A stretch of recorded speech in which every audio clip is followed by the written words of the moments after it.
So heroescon has passed for 2025. For me, it was the first real big con I've been to after spending 4 years doing local comic conventions. Many have told me I don't deserve to be even making a comic book. Even before the first day of the convention, I had a backer on my Road Warrior Drake crowdfund page. I shared a table with my peers, proudly displaying my books alongside theirs. Our table was a mix of superhero books, historical fiction, and B citizen books. The atmosphere inspired me to do some live drawing on top of the art I had already done on my live streams. The energy was what you'd expect. Almost every booth had lines of people, curious eyes, commerce taking place. This is what the story of the weekend should have been, and on a grander scale, it is. For many of those vendors and fans, the following will be merely a footnote in someone's inconsequential story. But if you're watching this, it's something of fascination.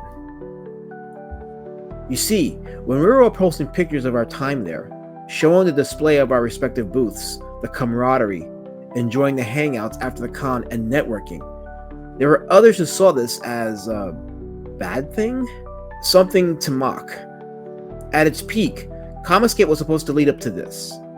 I thought that in 2023, after the Garden State Fest, when myself, Ethan Van Sciver, Dark Gift Comics, Dan Fraga, Billy Tucci, and Graham Nolan enjoyed a fun and lively after-party, I had seen what I thought was going to be the evolution of Comicsgate. But after the Tampa Bay Con in 2024, things just dive-bombed. Check out my documentary, When the Culture War Hit Those Pretty Pictures, for more on that. So Ethan Van Sciver spent what looked like an hour after taking a nap on a Saturday evening posting pics that we shared online on our Hangouts. It was post after post on X. When we saw it, we couldn't help but laugh.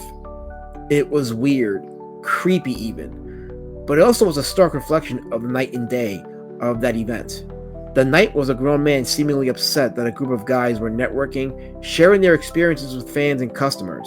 They all packed up and they all went to heroescon together for a meetup, and they're doing this thing where they're taking pictures together, and it's probably the gayest thing I've ever seen. Happy and cool guys. Look at how much silly, happy, cool fun we're having. What is he even talking? He is coping so hard. Right. Look at it. Coping over this? People hanging out at a con? The day was healthy interactions, enjoying what brought us all here at HeroesCon, which is the comics, the fans, the stories, the inspirations behind our books, the art, and collaborations, including possible crossovers. Ideally, this would be a nothing burger had it not been for the deadliest weapon in mankind's existence. Not the nuclear bomb, not the spear, not even the toothpick. Ladies and gentlemen, I give you the handshake. So what is the history of the handshake? Well, according to Google, which links Wikipedia, as well as history.com and henrydavidson.com, the handshake is thought to have originated as a gesture of peace and trust, demonstrating that neither person is holding a weapon.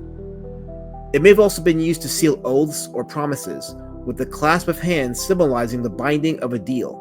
While its exact origins are unknown, historical evidence and theories point to ancient civilizations using handshakes to convey non-hostile intentions. And of course, it goes on to list ancient Greece and Rome practices, as well as medieval Europe and the modern era. So Shane Davis had put out a tweet on June 21st, that Saturday, in which he stated, "Yesterday, Dan Fraga came to my table uninvited and shoved his hand between me and a fan for a handshake. So I shook his hand despite his rudeness. Today, he came up to me as I was in the middle of eating a chicken biscuit and shoved his hand in my face for another handshake. I told him I won't shake his hand, and he looked upset, said fine, and marched off. Effing weird." But video filmed by Mike S. Miller told a slightly different story on the Saturday handshake.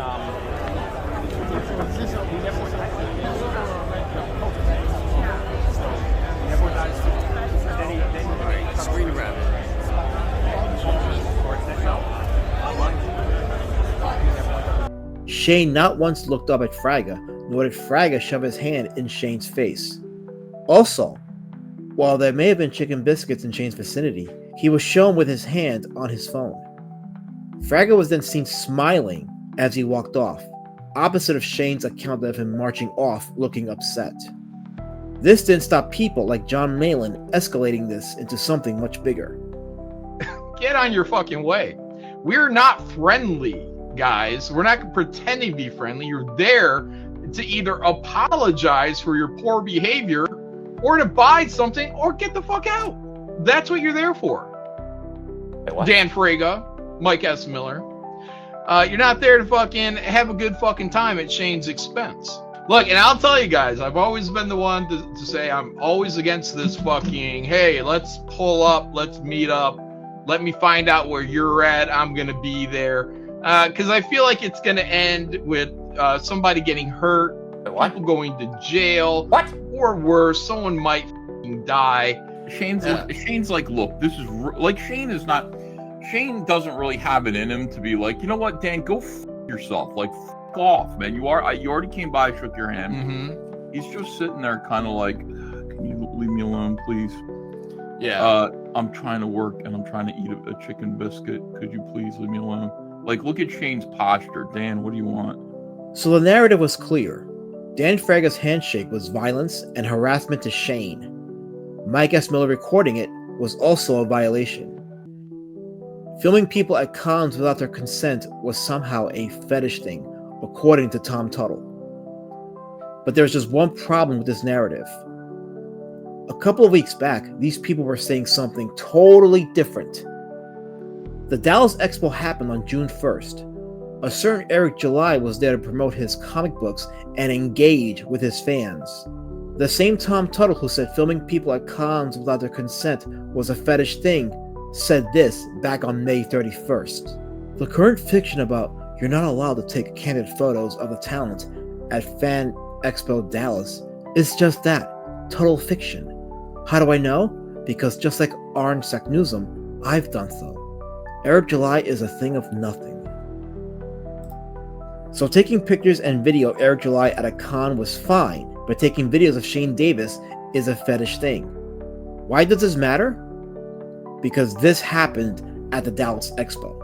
So if you don't do what we're asking you to do very, very nicely, we're going to have the police escort you out. Okay, we'll start walking. Go ahead. Okay. Yeah, absolutely. Eric, can you say hi to Comicsgate for me, buddy? Just ignore me. Oh my, Eric, I pulled up and you just ignored me, bud. Come on. A clown friendly to Comicsgate took it upon himself after being offered money by Riley Mix to do so, to record himself going up to Eric July, while July was seen clearly talking to a fan and demand he say, "Hi, Comicsgate." Security had to remove the guy. This was a clear case of aggression and harassment. Cons are a private event and Canon will remove you at their discretion.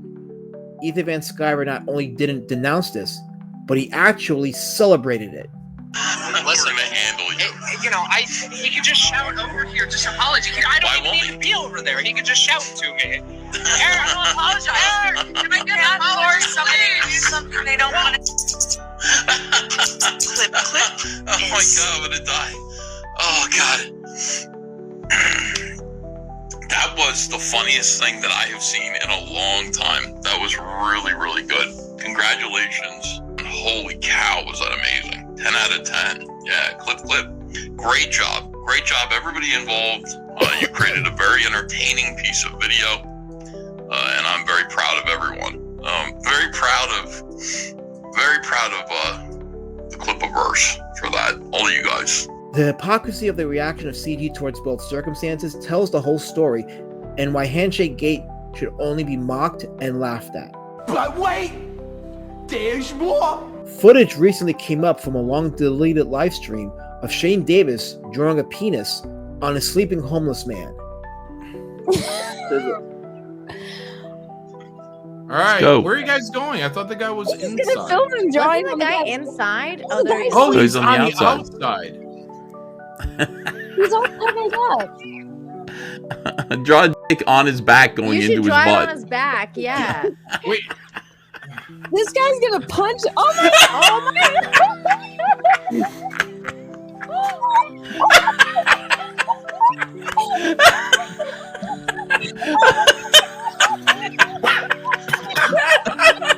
holy shit.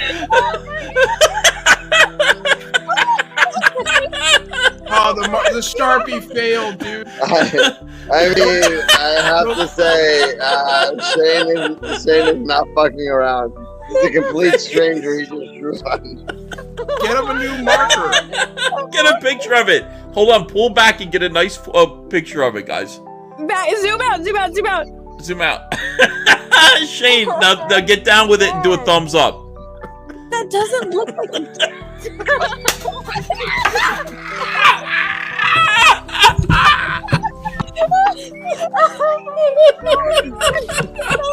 Oh my god. I'm gonna die. Don't tell him. I mean, God. You can see the glee, the laughter, and enjoyment from the panel consisting of Ethan Van Sciver, Nina Infinity, Anna That Star Wars Girl, and John Malin, all laughing and encouraging this. In most jurisdictions, this constitutes as simple assault. Yes, this was an actual crime that was live streamed to an audience of EVS, Malin, Anna, and Nina Infinity, all of whom laughed at it being done, encouraged it, and thought it was all fun and entertainment. But a handshake is violence. The outrage over a handshake is just as bad as the OK sign being labeled racist back in 2019. When you're stuck at home and refuse to attend live events for a healthy experience because of intense jealousy over the success of those not connected to you, and your form of an enriching experience is yelling at a computer, much like a sports fan yells at his TV, then the sight of those making memories at fan events would be an offense. To be fair to Shane Davis, he eventually pulled away from the computer that Saturday night and treated himself to a fake birthday party at Twin Peaks as his mange character.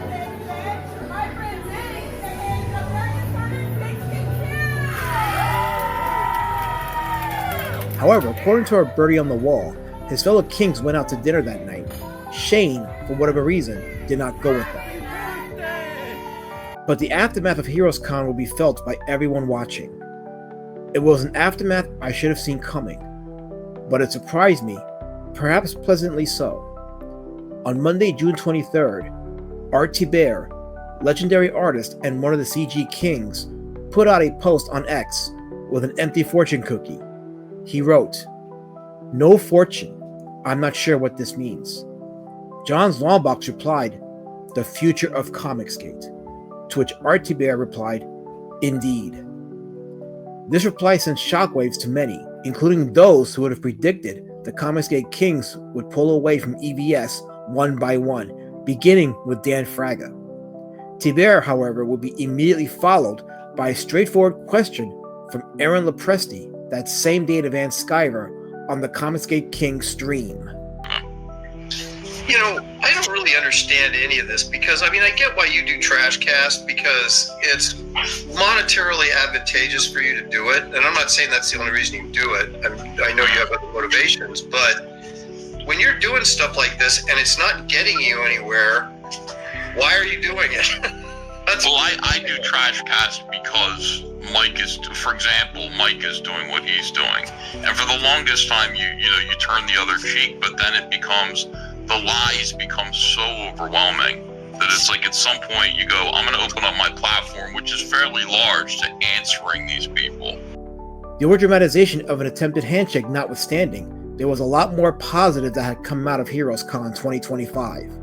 Had a fun time at Heroes Convention this weekend. Got to get to meet with a lot of people that I had only talked to on the Discords or the YouTubes or Twitters. That was fun. Get a little bit of nerdy time in, buy some comic books, do that again.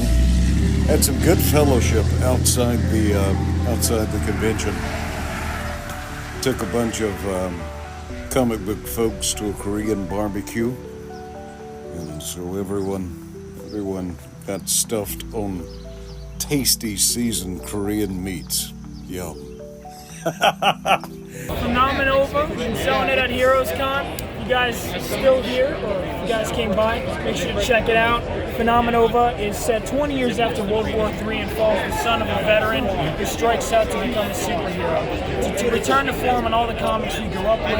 I always say in an age of cynicism and an age of deconstruction is a reconstruction and a reconstitution of superheroes. When you take all things into consideration, the goodwill of all comic book creators who attended, the sharing of photos and videos on social media, the new business connections that have been made, as well as the veterans who are in the Comicsgate King Circle who are now beginning to speak out about the questionable tactics of Trashcast and bashing independent creators, I would say the message from heroescon was loud and clear. At the end of the day, as a creator with books and art to sell, you would want to grow your business. You'd want your reach to expand, grow your own fan base while forming a network with other creators to help each other grow. There was such a creative ambiance in the con. You could easily find yourself drawing, laying out business plans, and it all starts with the fans and customers, the visitors attending as they search through long boxes, check out action figures or commissioned art pieces. Watching Narwhal, aka Per Berg, the artist for Dark Horse's Vatican City, receiving so many visitors to his table, talking with them and selling his books was inspiring. When She creator Billy Tucci came to our table and spoke with Narwhal, he also gave the rest of us eye contact, indicating the wisdom he was sharing to Per Berg was also being given onto us. This was the language of a businessman. heroescon is already advertising for next year. Will there be shenanigans afoot? Will all parties wiretap to prevent any further renegade handshakes? Who knows? But if you're watching this video and you're trying to make a business in independent comics, heed this lesson. Don't reinvent the wheel. Goodwill always brings in the money. Comic book creators are entertainers, and you should always work to that goal. But then, what do I know? I'm only a lowly pock who created a beast citizen, been around for 7 years, and slowly building my own space. You don't need Comicsgate to have fun and be successful in the indie comic scene. Richard Embry, the writer of Talon Flats and recent Comicsgate defector, is slowly proving that. Did you go to heroescon? If you did, what are your thoughts on this year's show? What are your thoughts on everything presented in this video? Let me know, and I want to leave you with this one thought. Is your goal to sell comics or become mega YouTube successful with needless drama? The two mix as well as water and oil. Thanks for watching and take care.